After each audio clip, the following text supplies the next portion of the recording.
చేయాలనుకుంటున్నావు నువ్వు అసలు? ఎంతకాలం మీ నిజాన్ని బయటపడనివ్వకుండా చేయాలనుకుంటున్నావు? ఎంతకాలం మా తల్లిని బాధ పెట్టాలనుకుంటున్నావు? నేను బతికున్నంతకాలం లేదా ఆ గుండమ్మ బతికున్నంతకాలం అసలెందుకు మా అమ్మ మీద కక్ష సాధించాలనుకుంటున్నావు? హే, జరిగిపోయిన గతాన్ని ఇప్పుడు నీకంతా సినిమా కథలాగా చెప్పాల్సిన అవసరం నాకు లేదు. నువ్వే దాని కూతురు అన్న విషయం ఎట్టి పరిస్థితిలోనూ దానికి తెలియకూడదు. తెలిస్తే మాత్రం గుండమ్మని చంపేస్తాను. పిన్ని,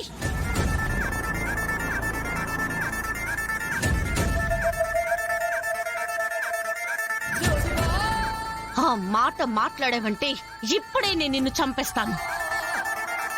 పరిస్థితులకి తల వంచి నువ్వు చెప్పినట్టు నేను విని మా అమ్మకు నేనెవరో చెప్పకుండా ఉన్నాను. ఎందుకంటే నా కన్న తల్లిదండ్రులు క్షేమంగా ఉండాలని. నువ్వే వాళ్ళకి కీడు తలపెడతానని నాతోనే చెప్పావంటే నేను బేర్ చేయను. వాళ్ళకేమైనా అయ్యిందంటే మాత్రం నిన్ను బతకనివ్వని చెప్తున్నా. ఒళ్ళు దగ్గర పెట్టుకుని ఉండకపోతే పిన్నివని కూడా చూడను.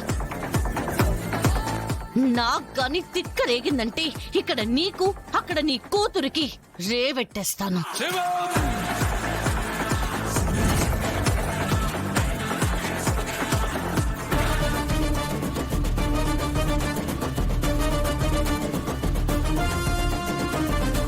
పల్లవి, ఏమైంది? ఎందుకు వైష్ణవికి వార్నింగ్ ఇస్తున్నావు? నిన్నేనమ్మా, ఎందుకు చెయ్యి చూపించి మాట్లాడుతున్నావు? ఏం లేదు తాతగారు, అమ్మకలా ఉంటే దగ్గరుండి చూసుకోవాలి కదా. చూసుకోకుండా నాకేం అవసరం అంటుంది. దాంతో నాకు కోపం వచ్చింది. ఏ రోజు మీ అమ్మని తను పట్టించుకుంది గనక.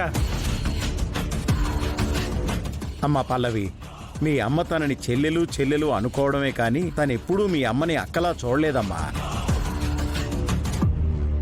ఎప్పుడూ లేని పట్టింపు ఇప్పుడు వస్తుందా? ఏంటి అలా చూస్తున్నావు? కాలేజ్ కని బయలుదేరి ఇక్కడ రాళ్ళాట ఏమాడుతున్నారా అని. రాళ్ళాట కాదు, కోపంతో రాళ్ళని తంతున్నాను. మీకు ఇరిటేషన్ వచ్చి రాళ్ళ మీద చూపిస్తున్నారు. రాళ్ళకు కూడా ఇరిటేషన్ వచ్చి వాటి ఇరిటేషన్ మీ కాళ్ళ మీద చూపించాయనుకో, కాళ్ళకి కట్టు కట్టి బెడ్ మీద కూర్చోవాల్సి వస్తుంది. మనిషి కనపడగానే కౌంటర్లు వేయడమే గాని సిచ్యువేషన్ ఏంటని అడగవా? ఏమైంది? ఏమైందా చూడు, టైర్ పంక్చర్. టైర్ పంచర్ అయితే ఏదో ఆకాశానికి చిల్లుబడ్డట్టు బిల్డప్ ఇచ్చారేంటి? పంచర్ అయితే స్టెప్నీ లేదా? స్టెఫినీ ఉంది, మరి మార్చుకోవచ్చు కదా. టైర్ మార్చుకోవాలనుకుంటే టైర్ ఒకటే ఉంటే సరిపోతుందా? దాంతో పాటు జాకీ ఉండాలి కదా. కార్లో ఎప్పుడు ఉంటుంది కదా. మొన్న సర్వీసింగ్ ఇచ్చినప్పుడు అక్కడే వదిలేసి వచ్చాను. ఉపయోగపడే వాటిని వదిలేసుకుంటే ఇలాగే ఉంటుంది మరి. అదే ఉపయోగపడే వస్తువు కదా, వదిలేస్తే ఇలాంటి ప్రాబ్లమ్సే వస్తాయి అంటున్నా. ఇదిగో, నేను అసలే ఇరిటేషన్ లో ఉన్నాను, మళ్ళీ ఇరిటేట్ చేయకు. సరే వెళ్తాను. ఆగు, వెళ్ళిపోమంటే వెళ్ళిపోవడమేనా? అరే, ఇక్కడ నేను ప్రాబ్లంలో ఉన్నాను, ఏం చేయాలని ఆలోచించవా? హెల్ప్ చేయాలని ఉండదా నీకు? హెల్ప్ కావాలనుకున్నప్పుడు రిక్వెస్టింగ్ గా ఉండాలి. ఇలా చీదరించుకుంటే ఎవ్వరూ హెల్ప్ చేయరు. అవునా మేడం? సరే మేడం, మాకు తెలియదు మేడం. ఇప్పుడు ఏం చేయాలో చెప్పండి మేడం. సరే, ఒక పని చేయండి. మీరు కార్ని కొంచెం పైకెత్తి పట్టుకోండి, నేను టైర్ మార్చొస్తాను. ఏంటేంటి, కార్ని పైకెత్తి పట్టుకోవాలా? ఇదేమన్నా బొమ్మ కారు అనుకుంటున్నావా? ఎంత వెయిట్ ఉంటుందో తెలుసా? ఎత్తి పట్టుకోమంటున్నావు. సరే, మీ వల్ల కాదంటున్నారు కదా, పోనీ నేను ట్రై చేయనా? ట్రై చేస్తావా? అంటే కార్ని పైకి లేపేస్తావు? లేపగలను నమ్మకం, ఒక ట్రై లేస్తాను.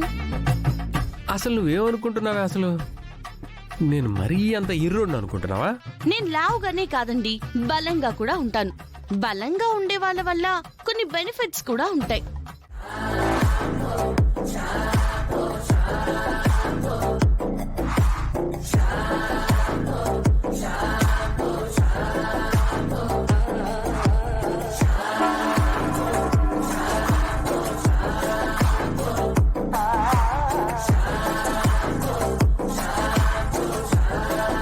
అబ్బా,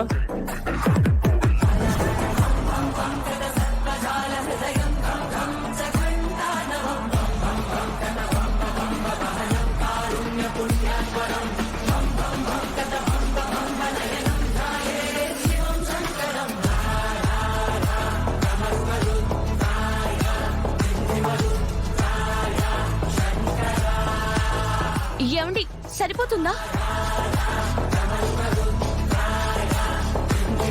ఆ పిల్లేంట్రా హనుమంతుడు పర్వతాన్ని ఎత్తినట్టు కారును అహమాంతంగా ఎత్తేసింది. ఏం మాట్లాడేంటండి? తమ్ముడు, మీ ఆవిడ ఆ, పెళ్ళం లావుగా ఉంటే చిరాకు పడతాం కానీ అప్పుడప్పుడు ఇలాంటి బెనిఫిట్స్ కూడా ఉంటాయన్నమాట. మీరు సూపర్ అమ్మా. ఏమండి, వాళ్ళేదో అంటున్నారు, ఆ పాయింట్ క్యాచ్ చేశారా? వినపడిందిలే. లావుగా ఉన్న వాళ్ళు గ్రేట్ అంటున్నారు, అంతే కదా? ఒప్పుకుంటున్నాలే నువ్వు గ్రేట్ అని. ఏమండి, గుడ్లు గుబ్బలలో చూస్తూ నిలబడ్డారే? కార్ లేపాను కదా, తొందరగా టైర్ మార్చండి. వెయిట్ మోయొద్దా? ఒక్క నిమిషం.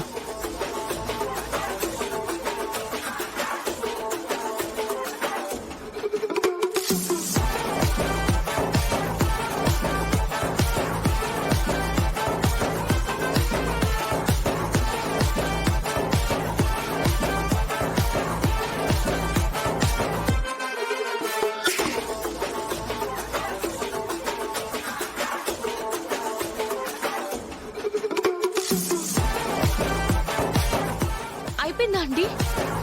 ఆ,